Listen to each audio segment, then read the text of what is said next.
2026-27 की जनगणना में ओबीसी समाज को जानबूझकर हाशिए पर डालने का आरोप लगाते हुए सकल ओबीसी महामोर्चा ने केंद्र सरकार के खिलाफ तीव्र आपत्ति दर्ज की है। महामोर्चा के अनुसार जनगणना के हाउस लिस्टिंग फॉर्म में अनुसूचित जाति और अनुसूचित जनजाति लिए अलग कॉलम दिया गया है। देश के बहुसंख्यक और अन्य श्रेणी में शामिल इसे ओबीसी के संवैधानिक अस्तित्व पर आघात बताया गया। इस मुद्दे पर प्रधानमंत्री नरेंद्र मोदी लोकसभा में नेता प्रतिपक्ष राहुल गांधी और जनगणना आयुक्त को पत्र भेजकर तत्काल सुधार की मांग की है। मांगे न माने जाने पर देशव्यापी आंदोलन और 2027 की जनगणना के बहिष्कार की चेतावनी दी गई है। पत्र परिषदेला माननीय माझ्या डाव्या बाजूला डॉक्टर पार्थोश्री साळवे भंडाऱ्यावरून ओबीसी संघर्ष समिती चे अध्यक्ष आहेत, रोशनजी मुरकुडे ओबीसी सेवा संघाचे नवीन विषय म्हणण्यापेक्षा तो जुनाच विषय आहे आणि फार 90 वर्षांपूर्वीचा तो विषय आहे। ओबीसी जनगणना गावी सुरू होत आहे, त्याच्यामध्ये हाऊस लिस्टिंग म्हणजे घर सूची आणि त्यामध्ये अशा प्रकारची ती माहिती घेत आहे। आणि दुसरा जो टप्पा आहे तो जवळपास 1 फेब्रुवारी 2017 त्यामध्ये शेड्यूल कास्ट शेड्यूल ट्राईब अनुसूचित जाती आणि जमातीची जातीने जनगणना होते, परंतु दुसरा एक वर्ग आहे ओबीसी अदर बॅकवर्ड क्लास याची जातीने जनगणना होत नाही। म्हणून प्रामुख्याने मागील अनेक वर्षापासून ही लढाई सुरू आहे। तर त्यात मागील वर्षी केंद्र सरकारने घोषित केले की जातीने जनगणना आम्ही करणार आहोत, म्हणजे सर्व जातींची भारतात जितक्या जाती आहेत तितके कॅटेगरीज मध्ये त्या विभागल्या गेलेल्या आहेत।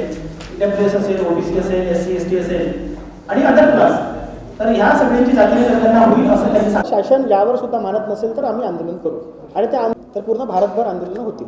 22 फरवरी 2026ला हा एक राजपत्र सेन्सस कमिशनर म्हणजे जनगणना आयुक्तांनी काढलेला आहे। या पत्रकामध्ये 12 नंबरचा प्रश्न आहे, क्या परिवार का मुखिया अनुसूचित जाति अनुसूचित जनजाति या अन्य से संबंधित है। तर यामध्ये प्रामुख्याने जनगणना जी होणार आहे ती जातीने होणार नाही असं आम्हाला दिसतं आहे। जातीने जनगणनेमध्ये ओबीसींसाठी स्वतंत्र कॉलम असावा अशी ओबीसींची मागणी होती। त्या मागणीला अनुसरून आम्ही जेव्हा याला चेक केलं तर यामध्ये ओबीसीचा कुठेही कॉलम दिसत नाही।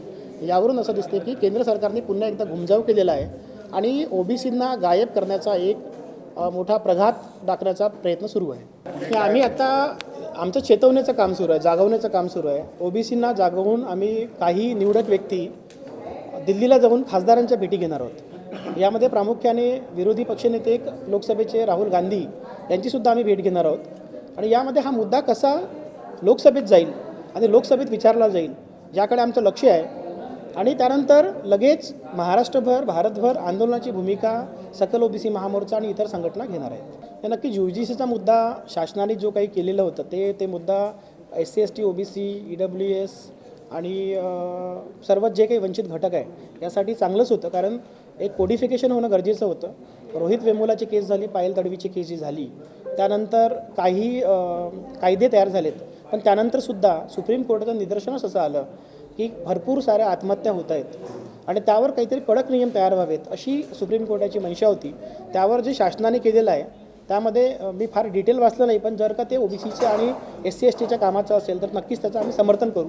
सुप्रीम कोर्टाने त्याला स्टे दिलेला आहे, परंतु पुढच्या सुनावणीत काय होते ते बघू।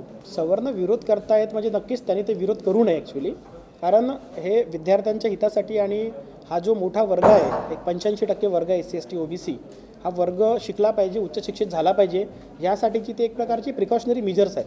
त्याच्यामुळे कोणाला नुकसान होणार नाही आहे, पण जो काही दगाफटका तिथे करेल, जो काही शिवीगाळ करेल किंवा कोणाला त्रास देईल त्यासाठी ते कोडिफिकेशन आहे, तर ते काही खूप सवर्णांसाठी लेटेस्ट अपडेट्स के लिए राष्ट्रवाद न्यूज़ को फॉलो कीजिए।